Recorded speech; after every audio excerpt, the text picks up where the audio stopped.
You're listening to the Archaeology Podcast Network. We're all just failed Mayanists at this point. Like, oh yeah.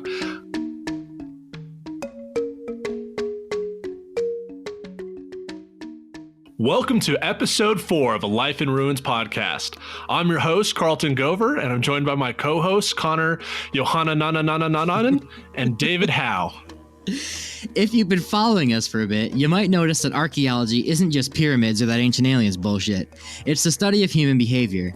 And one worldwide human behavior that you've probably all observed is the practice of tattooing and body modification. Well, that's not really our niche, but luckily for you, we've brought one of the world's leading experts on the archaeology of tattooing to talk with us today. In fact, he co-wrote the book on it. Tonight's guest, Aaron Deter-Wolf, is currently the prehistoric archaeologist at the Tennessee Division of Archaeology. Aaron is responsible for managing prehistoric sites on state-owned lands, as well as conducting archaeological excavations and publishing research on the results of those studies. Most importantly, Aaron is a prominent advocate for public archaeology, as evidenced by his work with the state of Tennessee, his scholarly publications, and his new Instagram at Archaeology Inc. So before the ink dries, let's put a pin in this intro and get to the point of tonight's podcast.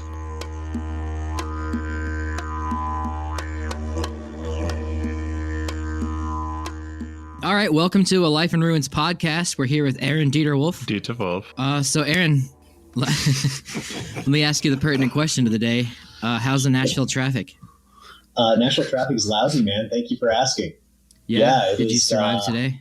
I survived today. You know, I've got to go like 7 miles between home and work, and it takes a solid half hour to 45 minutes, depending on the time of day. It's pretty awesome. Yeah. Dang, you're walking next to your car.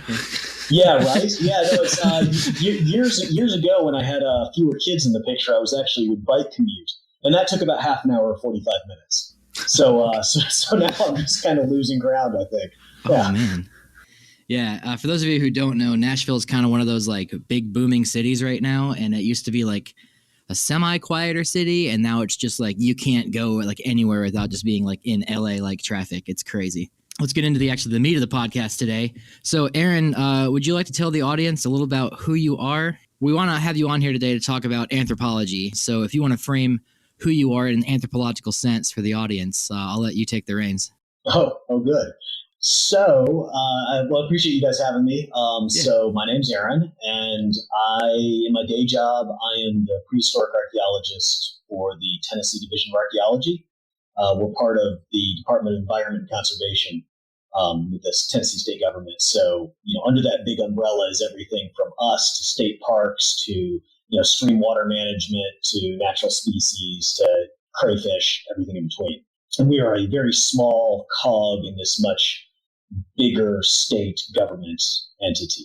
And I've been with them now, coming up on 12 years-ish or so. Landed in Nashville back in 2001, took a CRM job out of grad school, and made the big sell, got my wife to leave Southern California and come to Nashville.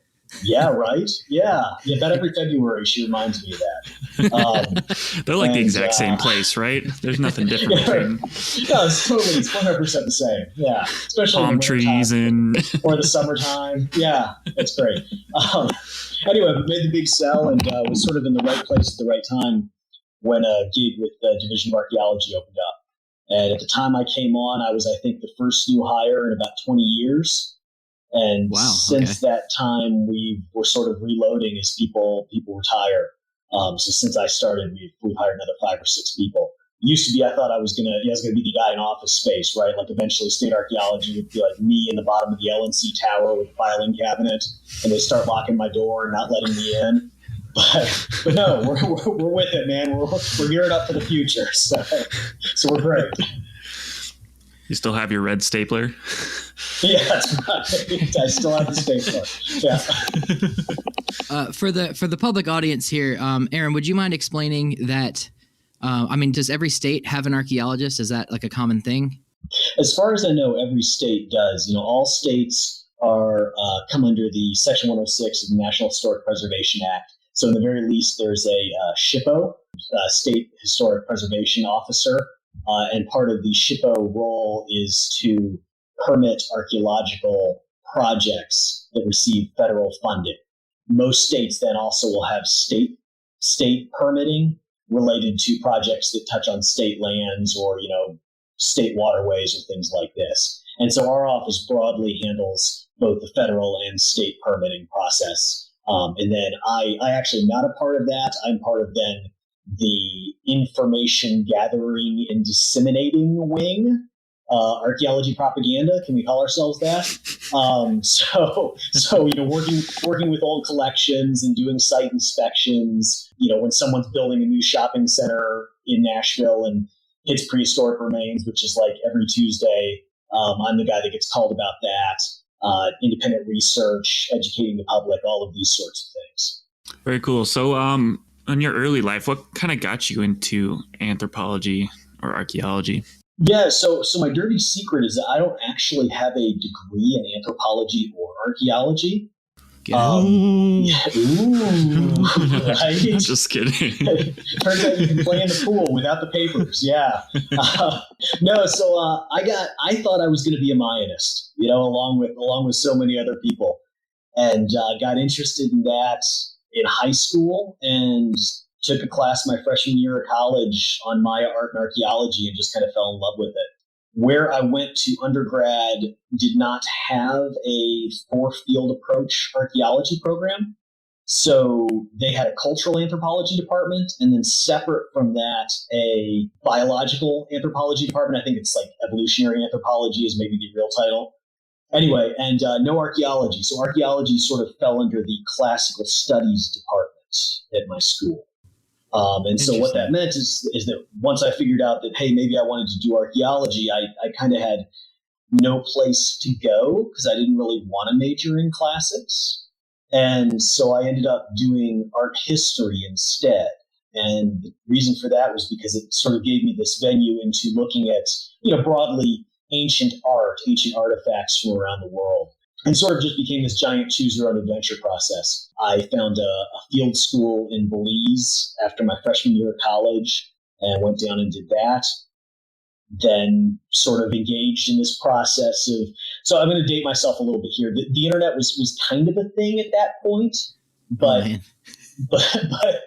not really a thing. And so what I ended up doing was basically cold calling anthropology departments around the country and just being like, hey, my name's Aaron, and I hear from so-and-so that you may have a project going this summer. If I can get myself there, can I work with you? And eventually found a really good fit with Antonia Foyas, who at the time was I think she's still up at Wheaton College in Massachusetts. She was doing work in Guatemala. And so I started going down there over the summer and working with Antonia on late classic Maya sites. Anyway, and so this was a point in, I think, academia as a whole where interdisciplinary studies were kind of a hot thing, kind of a hot topic. And so when I applied to grad school, I knew I wanted to do Maya studies, or I thought I wanted to do Maya studies. And at the time, two of the big sort of leading programs were Tulane University and University of Texas at Austin. And dream would have been to work with Linda Shealy at Austin, but she had just actually died my senior year. And so I ended up applying to Tulane and getting accepted there and in their Latin American Studies program, which at the time was awesome, man. I mean, it was, I got fully funded for an MA program. I got a full semester just writing, fully funded semester to just write my thesis. You didn't have to TA classes or anything like that.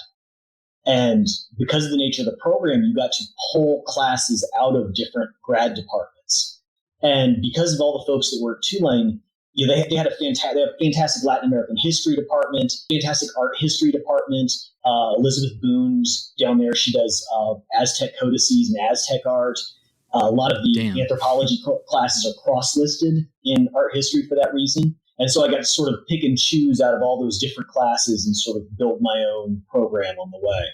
So yeah, I thought I was going to be a Mayanist. And, it turns out there are more Mayanists than there are jobs for Mayanists.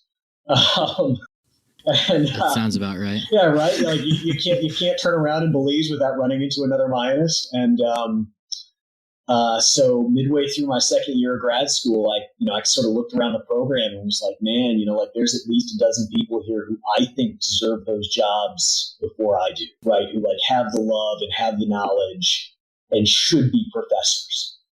And so I ended up punching out after the MA and going into CRM, and hey, there you go, man. You put a couple 10 years of CRM under your belt, it turns out you know a few things about archaeology. Yeah. It's kind of where we're all at right now. Yeah. Carlton's in school, but I think a lot of us wanted to be Mayanists, because that's the cool, sexy archaeology on this side of the world. Sure. Yeah. And I went into undergrad, and you have to take your gen ed lab science classes. I took astronomy because I thought that'd be cool to pair with Mayan archaeology for whatever reason. Sure. And totally should have taken geology, because I did not like astronomy, because it turned out to just be astrophysics and measuring light distance, and it was not fun. And ended up doing Paleo-Indian archaeology, which required no math. And a lot of rocks. I'm on the same boat. I wanted to be an underwater archaeologist in the Caribbean, the Gulf of Mexico, looking at Maya sites, and now I work in the Central Plains with no water and no forest. So that was right on. And to add a third part to that, the inspiration for me getting into archaeology was actually visiting Chicken Pizza, or Chichen Itza down in down in the Yucatan. So that it's funny how that can inspire us, and then we end up in Western Colorado doing pipeline work, or yeah, man, Central Tennessee. Yeah, sure. It's just as glorious. I used to get, summers used to be bad for me, right? Particularly once social media became a thing, because every summer I'd see my cohort from grad school, people be posting these and here's a temple, and here's the stela we just excavated, and hey, look at the jade workshop we're working on. And you're just oh man, I found a flake today and a couple pieces of whiteware, and it was awesome. Yeah. But it's gotten better since then. Yeah, we just we're all just failed Mayanists at this point. Oh yeah. But I think that's great, right? That whatever that process is, and it's spitting people out the other side who still have skills and knowledge to go on and do other things, right? We're not, and I think that's the great thing about, I think, at being at the MA level, I think that's the great thing about not going down that dissertation rabbit hole, right? Is that you're not so head into this one particular thing, and you've still got this kind of body of knowledge that you can put to different topics. So I end up in CRM and end up in Central Tennessee, and a decade or so later, I'm talking about tattooing in Egypt, right? I mean, why the hell not? No, absolutely. And I think that's an excellent point. A lot of this, quote unquote, sexy stuff in archaeology, like you talk about Egyptology, Maya, Aztec, or the Inca, is an initial draw to students coming into college or exploring the field of anthropology. And I mean, there's a startling realization when you get there, those fields are so saturated, but people are able to find something a niche for themselves that they find interesting somewhere else. Yeah. And I think that's a pretty, big point of our field. And your work is extremely niche. And it's one of those weird things where people, look back and say, yeah, no shit, they did that. Right. Why wasn't anyone exploring this before? Yeah. It's one of those duh type of things. And so what transitioned you into starting to look into ancient tattooing exactly? Yeah, so it actually started on a CRM project years ago, sitting around at lunch on box screens, right? Scratching poison ivy and showing off new tattoos. And I mean, you guys know this, right? Every archaeologist has an archaeology tattoo of some sort. Going back a decade, everybody's got their Maya glyph or their, Kokopelli pictograph or whatever it is. Everybody's got them. And sitting there talking with people about it at lunch, and I can't remember how it came up exactly, but basically started talking about the Theodore de Bry engravings from colonial Florida, right? So these depictions of the Spanish encountering Native Americans in Florida in the 1500s. And there's a lot of problems with those pictures, right? The guy who did those engravings, Theodore de Bry, he never went to the New World. He borrowed liberally from different sources. He made a lot of stuff up wholesale. But you look at those things, and the Native American bodies in those are just covered, right? Just head to toe covered with tattoos. And so we're talking about this at lunch, and we realize that, you juxtapose that with sort of the classic tradition of museum displays, these kind of replica displays where they, build dioramas of people in their wigwams, or, people on the Great Plains in their teepees, or things like this. And you're like, man, like, I have never seen a tattoo in any of those dioramas. Like, never once has there been a Native American body depicted as being tattooed. And from there, it sort of spun out into this. Well, so let's assume that what's happening in the 1500s is not new, right? That it's been going on for at least, let's say, a century, probably more than that. Well, then why aren't archaeologists finding tattoo needles? And, that sort of sat in the back of my brain, and I just kind of chewed it over for, 10 years or so. And then in 2009, I actually had the bandwidth to put together a session at the Southeastern Archaeology meeting on tattooing and body modification. Starting to get into this same thing, get into this idea. And for me, this is really sort of a material culture thing more than anything else, right? As an archaeologist, why aren't we finding the tools? Well, either because they're not there, which is unlikely, or they biodegraded, or maybe we've just not been looking for them all along. The old guard who wasn't tattooed themselves, who didn't look favorably on this practice, had their own hang-ups about Native culture and indigenous peoples. Maybe this was not a part of what they were interested in looking at. So, hey, maybe with new eyes and new technologies, we can step back and go, oh, hey, look, we can find some. And as it turns out, hey, look, we found some things. So it's pretty cool. No, absolutely. And I think that's like a great point, because, we don't, as archaeologists or even anthropologists, aren't always we don't look for everything unless we know it exists, right? So if we don't know that ancient tattooing was taking place, like we're not going to look for the signs of it. So maybe there's some bone needles or some cactus spines that are just kind of odd, and they get mislabeled, and it's just lost. And a lot of that, I think, has to do with artifact classification. When we pull things out of the archaeological record, we call them what we think they are, and we might not be right. Right, so I've got a buddy who talks about the idea that a knife. No, I'm sorry. He says a screwdriver is the perfect tool for opening a paint can, but that's not what the people who made the screwdriver intended it for. Right. So that's a really cool analogy. Right. If we pull things out of the archaeological record and say, well, obviously, to me, this is X, Y, Z. Well, that may have nothing to do with the people who made it. That's all about me and our Western culture and modern interpretations. And so, when you talk about tattooing, then you really get to the root of that. Like, this is a bone awl. Okay, fine. Except if it's not, right? It could be a gaming token. It could be a hairpin. It could be a tattoo needle.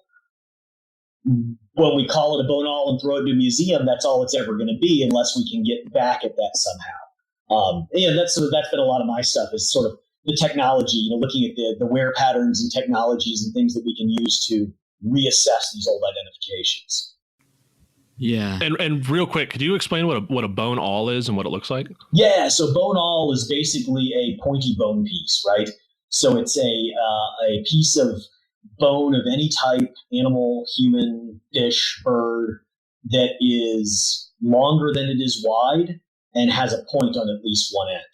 And, when we call things awls, right? AWL, what we're implying is that it's used for working leather or working hide. It's something that's used to punch a hole in leather or in hide, usually, while making clothes or making crafts.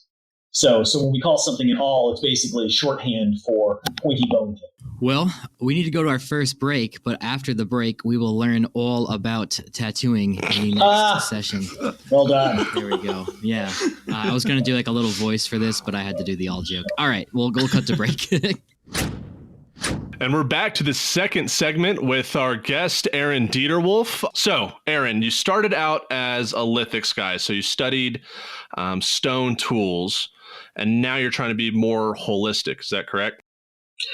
Sure. That's how we'll bill it. Yeah. In graduate school, so I actually did my master's thesis looking at this set of late classic Maya figurines from a site I was working at, which is, again, pretty niche stuff, right? And so getting out of grad school and starting work in CRM, I sort of focused mainly on lithic technologies, on stone tool technologies.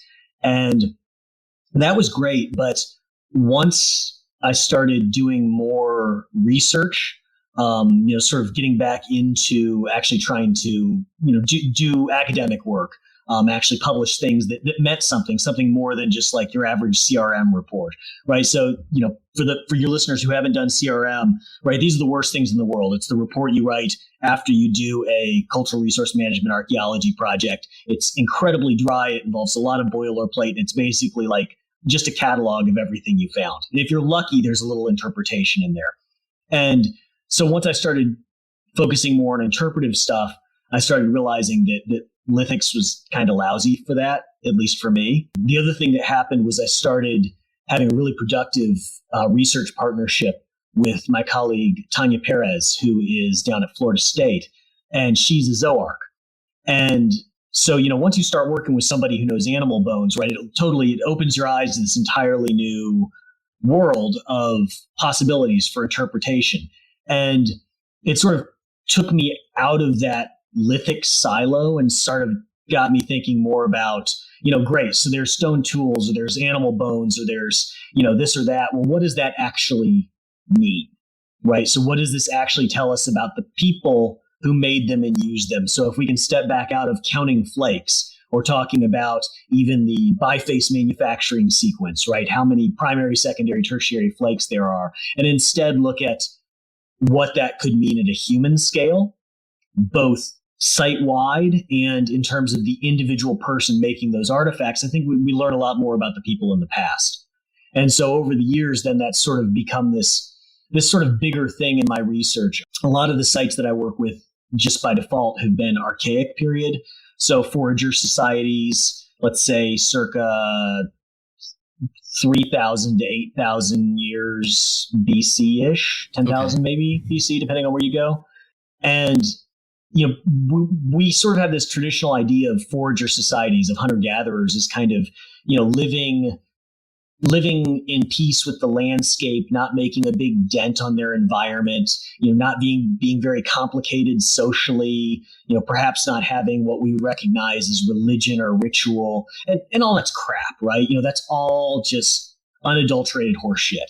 And, a big part of doing good archaeology is realizing that you can call bullshit on those things, right? You can go back into these traditional ideas of who people were in the past and be like, no, that's fine. Yeah, they're foraging, but man, they were really altering the environment in which they live. They're domesticating plants and animals. They're, practicing animist religion and ritual. They are not living at peace with one another. There's a lot of violence in the skeletal sample and interpersonal conflicts. And, we learn a lot more about who these people really were. And so that, I think, is sort of this idea of being more holistic in our interpretation of the past is, trying to be more true to the people that lived it, right? To their lived experience. I don't know what we call this. Is it, neo-post-processualism? Is it, touchy-feely hippie post-processualism? Sure. I have no idea, right? Yeah. It's something. I really love the progression,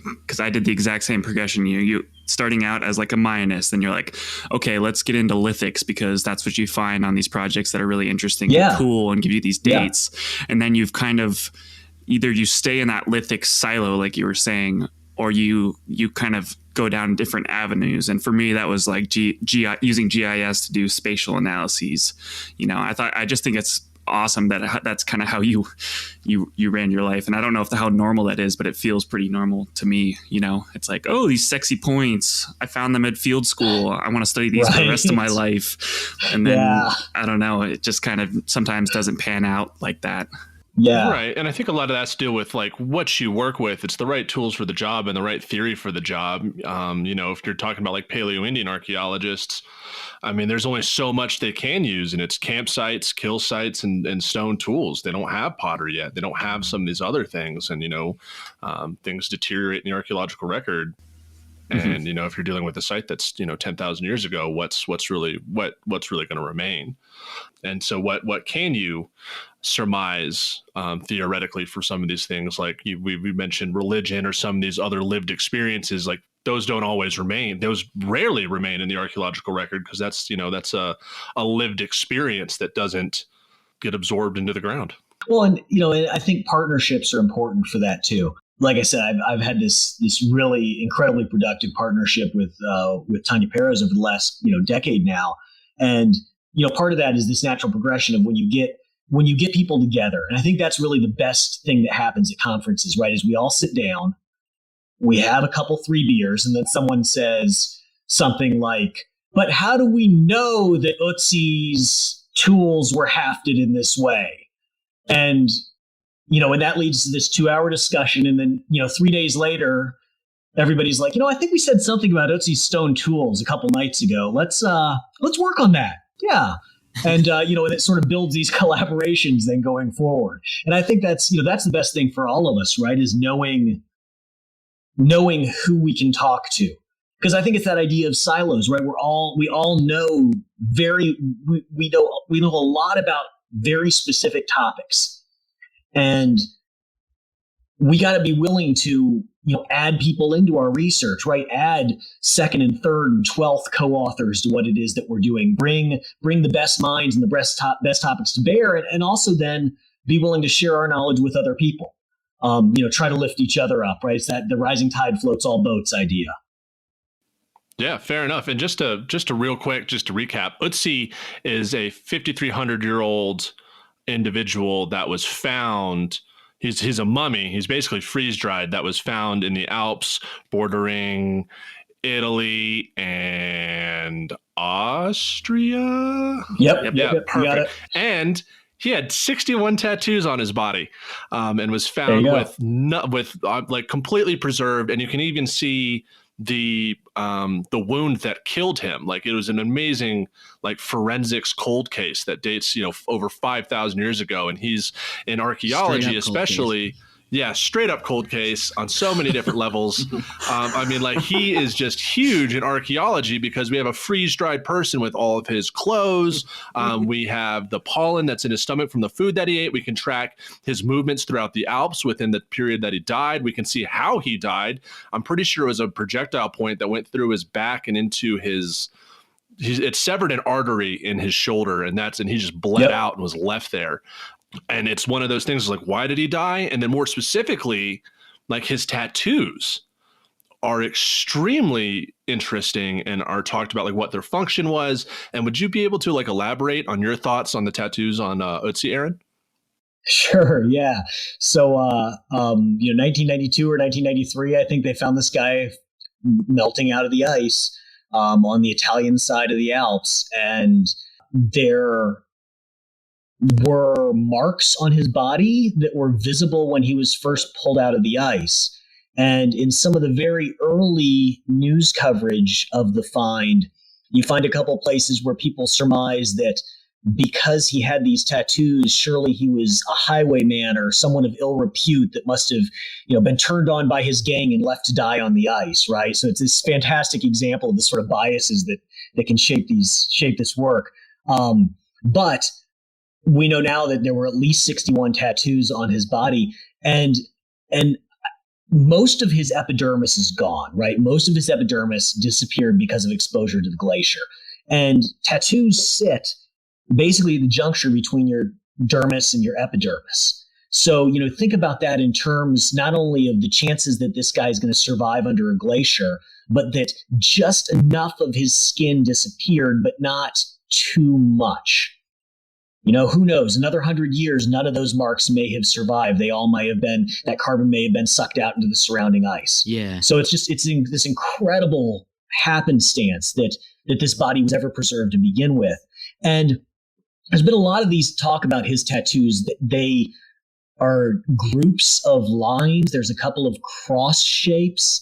They tend to be on his joints, and they tend to align to the long aspect of his body. So they run up and down his arms or up and down his spine. And over the years, people have pointed out that some of these tattoos correspond to areas on his body where he suffered from arthritis or possibly from other ailments. And of course, we know this from his skeleton underneath. And so there's been this idea that his tattoos might be medicinal or might be therapeutic, that they were marks that were applied to treat his arthritis. And there cross-culturally, there are examples of tattooing being used to treat ailments, right? Everything from spiritual possession to headaches. And that's a really interesting idea. Now, at the same time, I will fight you about this because just because we don't understand what 3 lines in a row meant to him didn't mean that those marks aren't symbolic, right? Right. You know, we don't understand his art or his symbols. And so looking at these marks and saying, well, they are not symbolic, they don't have meaning, I just don't think we can do that. You know, I think that's a step too far. Right. And because of his tattoos, people originally thought he was some sort of medicine man or a shaman because of all the marks on him. And it wasn't until they started doing some of that skeletal analysis that you mentioned where they started aligning some of those tattoos with, you know, arthritis underneath at his joints that some of those interpretations started to change. And I know they've made a couple movies about him too, which are interesting. So he started out as like a biker gang guy and then transitioned into like a shaman and now he's just a normal person who might have been expressing his culture through tattoos. Before he was murdered, shot in the back and left to die on a glacier. That's a good run. Remember reading when I was doing a research paper on like zoonotic diseases that Ötzi had one of the earliest cases of Lyme disease. And I believe he also had like a severe dairy and gluten intolerance too. I know it was dairy. I think also gluten, but he had like one of those genes for that. So the dude was just probably like just walking in pain constantly, and then he just died brutally. He had whipworms in his colon, right? He he had low grade arsenic poisoning, as I recall. His hair follicles showed low grade arsenic poisoning. Yeah, I mean he was. He was living the Oscar more than Leo does for The Revenant. Right. Yeah, and something kind of like roping it back in is that in order to see tattoos in the archaeological record, you need skin. And that rarely happens. If you talk to any archaeologist, they say they show bones. Unless you're a forensic anthropologist and see skin and organs all the time, you really need mummies. And like Ötzi is the oldest one that we have, and you know there's some that show up in Peru with the moche, and then also in the Philippines, the Iboloi culture. I probably butchered that, but those are all AD mummies. And it's all over the world, man. Honestly, so one of my side projects is the Tattooed Mummy Database, which is just sort of this running list of every tattooed mummy that I can run down. And they are, starting with Ötzi. Let's call him the oldest. The pre-dynastic ones out of Egypt that were found, a year or two ago now, are pretty much contemporaneous with Ötzi. But, from there, they basically cover like all 4 corners of the earth except for Australia, all the way up through. Yeah, and Antarctica, all the way up through the late centuries AD. So, yeah, it's a global thing. Yeah, but I was going to say you'll see a lot of skin at archaeological excavations. It just won't be prehistoric, at least in the past. It's a lot of red upper asses, right? Sweaty. That's the real archaeology. Yeah. I meant to ask you here to kind of get back to like the point of we're kind of off track here, but I'm loving the conversation. With all this like side projects, with all the side projects and stuff that you have going on, like, does your job allow you to do this? Because my job has been really great in letting me just like gallivant around the world the past year. So like, are they treating you well there? Oh, they're fantastic. Yeah, it's I managed to get the independent research in, depending on what it is and the topic.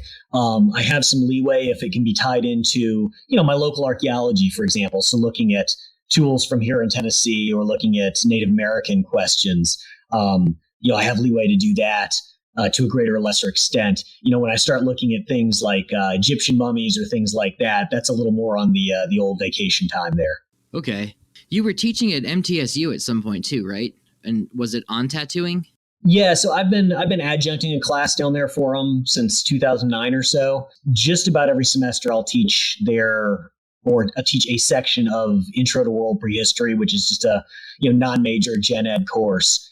And then starting in 2013, they let me develop a upper level anthropology of tattooing class. And so I'll teach that about every 2 years now. I just taught it last fall, so it'll probably be next fall or the year after before I teach it again. Sure. Well, that's cool. Do you enjoy being an adjunct? I've heard varying degrees of enjoyment as being an adjunct? Yes, I really enjoy being an adjunct, but that's because I have a real job. Yeah, so I have a full-time job in healthcare and a wife who's a lawyer and supports my archaeology habit. And so what that means is that I have the freedom to pick up a class and not have to worry about the money, right? The most valuable part of doing the adjunct thing for me has been getting university library access, because that's not actually something we have through the state. So getting access to JSTOR, man, that is, that's worth its weight in gold right there. Well, absolutely. It's like the academic Netflix subscription. Like you have to have someone that has one to like get it. Yeah. When mine finally expired last year, I was like, oh, what the hell do I do now? Like I couldn't look anything up. But yeah. So at this point, we're going to lead into our second break. We'll be back and we'll talk about how tattoos form on bog bodies and how legit they are, unless Aaron leaves this conversation right now. And we're back to our third segment here with Aaron Deter-Wolf. So Aaron, David has informed us of a particular aspect of archaeology that you thoroughly enjoy, and that is bog bodies and the possibility of tattoos on those bodies. Now, real quick, bogs are important in archaeology because if you find something in a bog, bogs are anaerobic, meaning that there's no oxygen that deteriorates these things, so they're highly pristine. So, David, do you want to elaborate on this enjoyment that Aaron has for bog bodies? Yeah, I mean, it's one of the oldest atlatls they found comes from bogs, and I think bows too. So it's just like bogs literally hold the secrets to everything. So there needs to be an investigation to just bogs around the world. But anyway, yeah, so a lot of people were saying that these bog bodies that they found, I believe somewhere in Europe, had tattoos like all over them. But then I also understand that you don't feel that way. Yeah, so don't shoot the messenger on this one, man. Sure. So for starters, I should put this back on you because this is kind of your fault. So David had this idea that I should do this Instagram, and he's actually he's actually the reason that we started this new Instagram project, this Archaeology Inc. Fascinating shit about ancient body modification, right? Yes. And so, as you guys probably know from Instagram, you're limited in what you can post, right? So you gotta sort of weigh that like number of words you want to bore your audience with versus the picture involved. Sure. And anyway, so this project I think it's a great project. It was, after David suggested it, I sort of soul searched about it a lot because I wasn't sure that this was something I wanted to do. It's a little bit, I don't know, that's a little bit new social media for me. I'm more comfortable on the Facebook. You got 1,000 followers this week. Yeah, it's going well. People are interested in it, right? Yeah. But again, this is the silos idea. Like, there's a lot of people out there that know way too much, and if we can draw this information out. Well, anyway, so one of the posts that we put up was about bog bodies, and so the short answer here is that, there are these bog bodies, these preserved human skeletons and skins that have been found throughout Northern Europe over the last century or two. And you'd think, well, okay, we have preserved skin. Well, if these are ancient people, well, then maybe they were tattooed. And there was this one researcher, and honestly, I can't even come up with his name right now, who, in the early 20th century, I believe, published a series of articles in German talking about how hundreds of these bodies were had tattoos on them. And that's it's one of these things that sort of entered into the conventional wisdom, particularly of the tattoo community. There's obviously a very strong European tattoo scene right now. And a lot of these sort of traditional designs, neo-pagan, Viking style designs, all of this kind of thing are very popular. And so there's this appeal to the idea that, this is following a tradition that is several hundred or several thousand years old. People like seeing the idea that what they're doing has these roots. But the fact of the matter is that none of the existing bog bodies that have been re-examined in the last decade or two have tattoos on them. And this is even using, infrared imaging and alternative light sources and things like this. They're just not tattooed. And some other researchers dug back into this earlier publication that said all of this about the bog bodies, and it's just rife with errors, right? Like they figured, I think they like less than 3% of the bodies that this guy talked about, they could actually corroborate that they even existed. Sources that he cited just didn't exist. People that he said he'd interviewed didn't exist.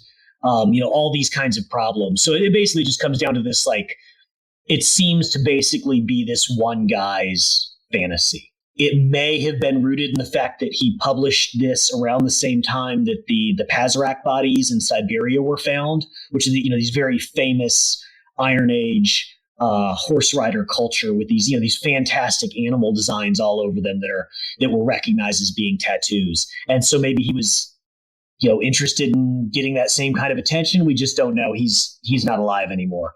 But no, the short answer is that bog bodies are not tattooed, at least that we can confirm. Okay.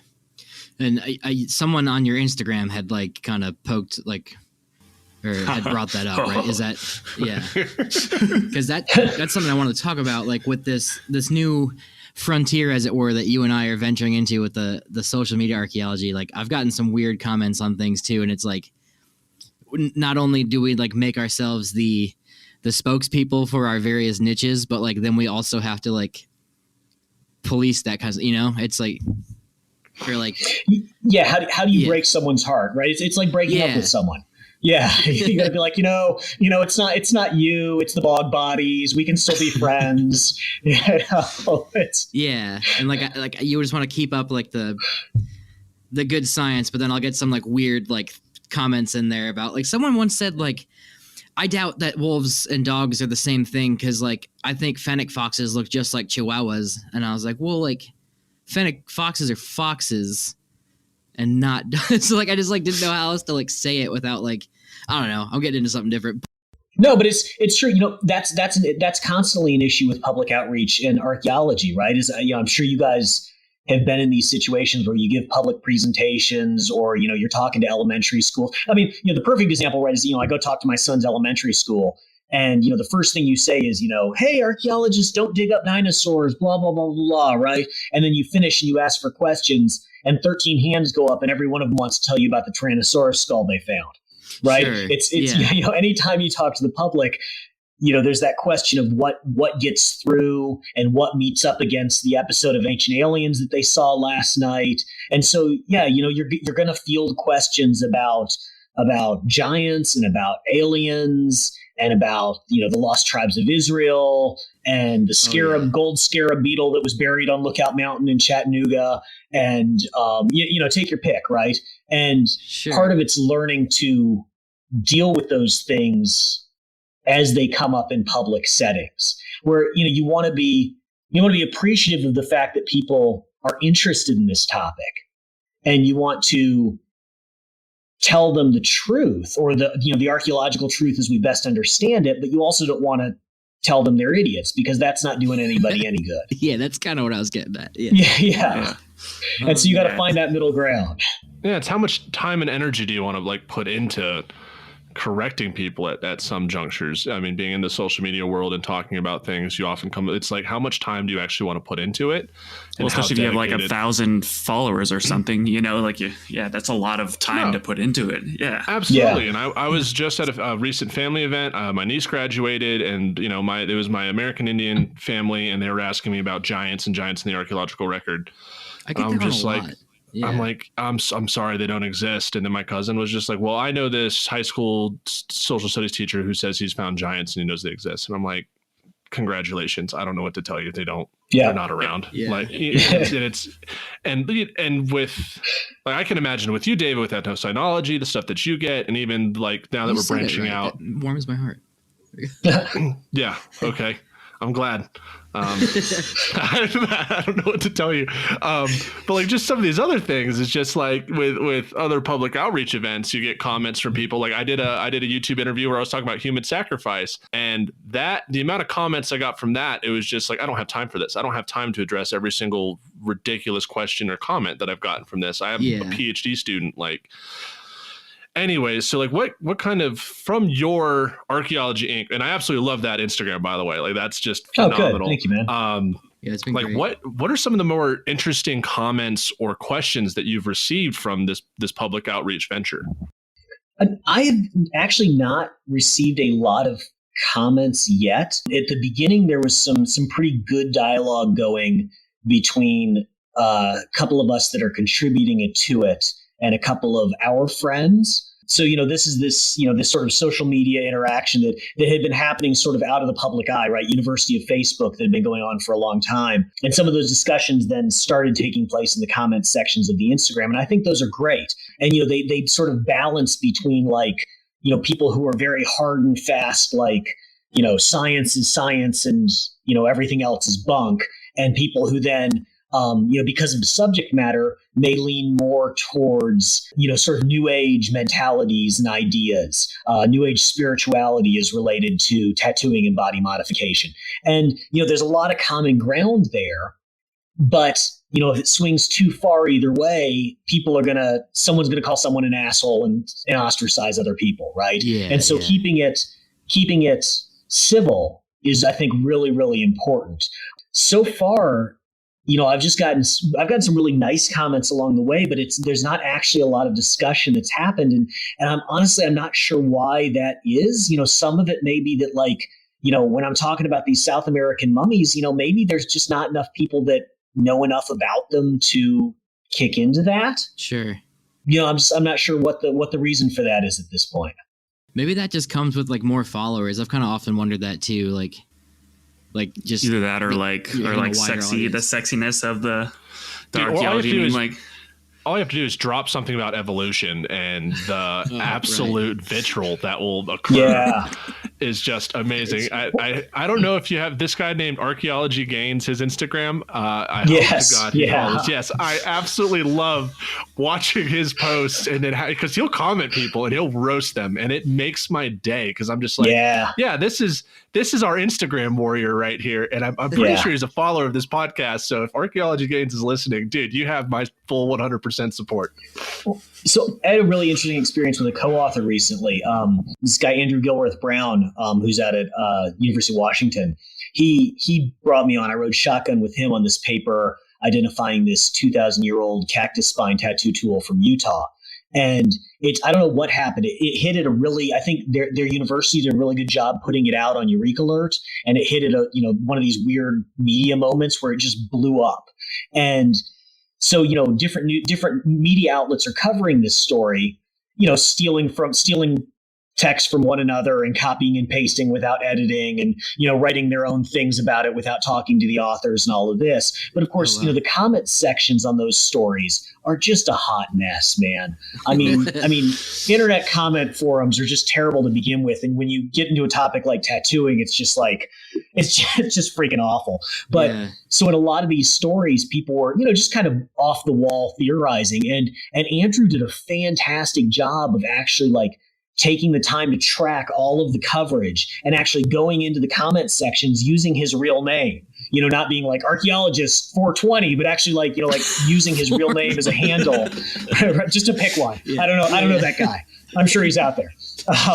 But, using his real name as a handle and actually then answering people's questions and not just answering them, but saying, oh, hey, I'm the first author on this, and here's the answer to your question. And it was really well received, man. People really, really seemed to respond to that. So it was like the direct engagement was like a more efficient way of kind of doing this, as opposed to just kind of publishing and having that data stay in academia and having it exist there. Well, I don't know if it's efficient, right? It takes a hell of a lot of his time to do it. Oh, for sure. But at least, individual people are then getting their queries answered instead of just throwing them into the void. Yeah, absolutely. I think that's really interesting. And I do want to mention that tattoo, that needle thing, you were quoted and talked about in an article from National Geographic about that 2,000-year-old needle tattoo. Yeah, that was a nice little piece of coverage. We reached out to them ahead of time and sort of gave them first crack at it before it came out. And so they had the author of that piece had the time to, actually talk to each of us individually and build a story around it, which was pretty great. Cool. No, it's absolutely phenomenal. For any of our followers, that's at National Geographic. The title is 2,000-Year-Old Tattoo Needle Identified by Archaeologists by Krista Langlois, Langlois. So please give that a read because it's a really short and phenomenal piece. Carlton was asking me about this earlier today, and I know, Aaron, you're probably one of the foremost authorities on this, but like, Carlton's very interested in getting. That was in air quotes. Oh, okay, true. Go ahead. Sure. You at least know more about it than I do. We'll say that. He would love to get a hand-poked tattoo. And like, are you able to talk about that in any like capacity? I know you have one, right? Yeah, sure. Hand-poked tattooing is a thing, right? And a surprising number of my Instagram followers are hand-poked tattoo artists. Go figure. Really? Okay. Yeah. Oh, yeah. Here in the States, people tend to do mainly, electric work. And a lot of that has to do with, individual health codes, depending on where you go. Tattooing is not regulated at a national level. It's more sort of at the municipal level. But if you go to, for example, tattoo conventions in Europe, there are whole rooms of people who will be doing hand poke tattoos or will be doing, Polynesian hand tap style stuff. These artists, they're all over the world, man. There's a strong tradition of this. And you can do hand poke or hand tap tattoos and meet the necessary health codes even here in the States. It just takes jumping through some hoops and, thinking a little creatively to do it. Of course, hand poke tattooing gets a bad rap because it's stick and poke, right? It's what everybody does in their basement with their buddies. And, that is dangerous. Bloodborne pathogens are a thing. You should only get a tattoo by someone who's been trained. Listen up. In these trained, right, exactly. Trained in dealing with bloodborne pathogens in the setting of a tattoo shop. Now, having said that, a lot of people don't. I have one. I have friends and colleagues who have several at this point, and this is the fault of science, I'm going to say, because, so I started down this research track of like, how do you tell when an artifact has been used to tattoo? And started looking at the idea of microscopic use wear, right? The idea that when you use a tool for something, it leaves a distinctive microscopic pattern behind. And so when we started doing this work, we were doing it with pigskin, right? Pigskin's a pretty good forensic proxy for human skin. But, once you start like making a bunch of artifact replica possible tattoo tools and have them laying around, it's just a matter of time before some genius sits up and puts their beer on their forehead and says, I've got an idea. How do we know? Puts their deer on their forehead? Their beer on their forehead? You guys don't do that? You hold the beer up to your forehead when you want to talk? No, maybe. Okay, sorry, it's a thing. Put your deer on your forehead. I was like, oh, that could be a thing, right? I thought it was like a light bulb, but instead of a light bulb, it's a beer. It is. It's a beer. Beer can instead of a light bulb. That's exactly right. Anyway. That's our new logo. How do we know that dead pig skin leaves the same wear signature as live human skin? And well, we don't. No one's tested that. So let's go get the bone and needles. And this is where it takes a turn, right? And this is the joke is, right, experimental archaeology turns into experiential archaeology. So not just the act of making, but the act of receiving as well. And this is an interesting process, and it certainly has taught me a lot about both how much it hurts to be tattooed by a cactus spine, but also the logistics involved in crafting a tool that you can do that with, and using it, and cleaning it, and storing it, and all of these other things. So it becomes a part of the dialogue, then a part of how we understand these possible tattools in the artifact record. So that'll lead me to my next question. For the audience who's like not used to anthropology or might not be anthropologists, where do you feel that like tattooing sits in like the realm of like anthropology? Like what does tattooing mean for like humanity in like an anthropological sense? Oh, wow. Well, I should have asked that like a little more like dumber, but no. I mean, it's, I think at this point in our collective history, let's go ahead and say that like 50% of people under age 30 have at least one tattoo. Right. I think we all do here. The statistics are shifting. I think the last Pew Research poll was 3-4 years ago now, but particularly among the millennial generation. So, this thing is not it's not unusual. And I think that gives us a chance to look at it with fresh eyes. And when you do that, you start to realize that it's global. I mean, honestly, I would put it on the scale. Now, from a very pro-tattoo standpoint, I would put it on a scale of something like ceramics or fire, right? That seems to be so deeply rooted in our human condition that all these groups throughout human history all over the world have done this thing. And we can't parse out yet whether they all invented it on their own or whether maybe it's one of these things that's as old as Homo sapiens, right? That our ancient ancestors carried out of Africa with us. We can't figure that out yet. I'd love to, but we're not there yet. But you're looking at this practice that's global, that's ancient, and that is very different depending on where you go, and that yet shares a lot of similarities in the reasons that it's done and what it means to the cultures that did it. And it's one of these things that we're losing until very recently has been vanishing very rapidly. This was one of the many things that colonialism and introduced diseases and Christian missionization did a really thorough job of stomping out all around the world, was these indigenous tattoo traditions. And we sort of are at this critical moment where, over the last 2 or 3 generations, the last tattooed elders have died, or the last tattooed elders are now alive. And so in some cases, there's been a rupture in those traditions, and people may never be able to reclaim them for what they were. In other cases, there's still a chance to save that knowledge, to get back those things that were taken from indigenous cultures all around the globe. And so that, I think, is the most valuable and most important thing is this idea that it's part of individual identity, and it's part of, both on the global scale and on the individual cultural scale.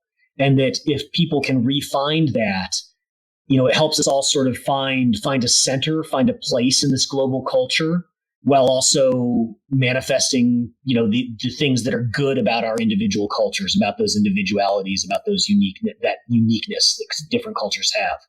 Well, and that on that point, I think this is a good place to stop. And thank you for that just fantastic answer. We really appreciate. And thank you for being on the podcast.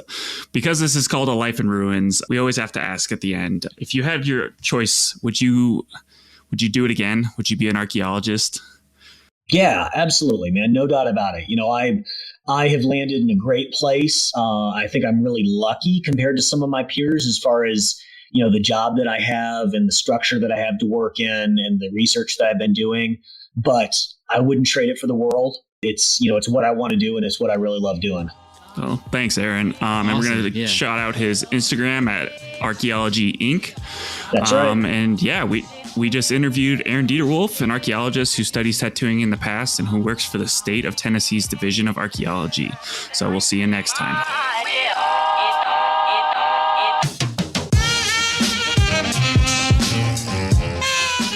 Thanks for listening to A Life in Ruins podcast.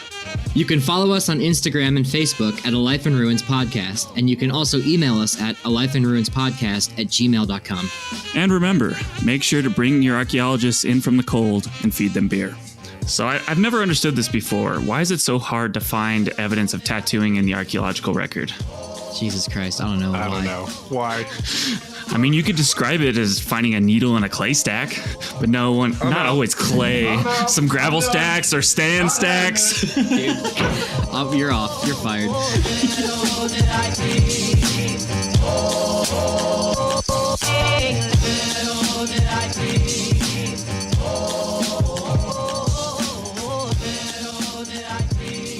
This show is produced by the Archaeology Podcast Network, Chris Webster and Tristan Boyle in Reno, Nevada at the Reno Collective. This has been a presentation of the Archaeology Podcast Network. Visit us on the web for show notes and other podcasts at www.archpodnet.com. Contact us at chris@archaeologypodcastnetwork.com.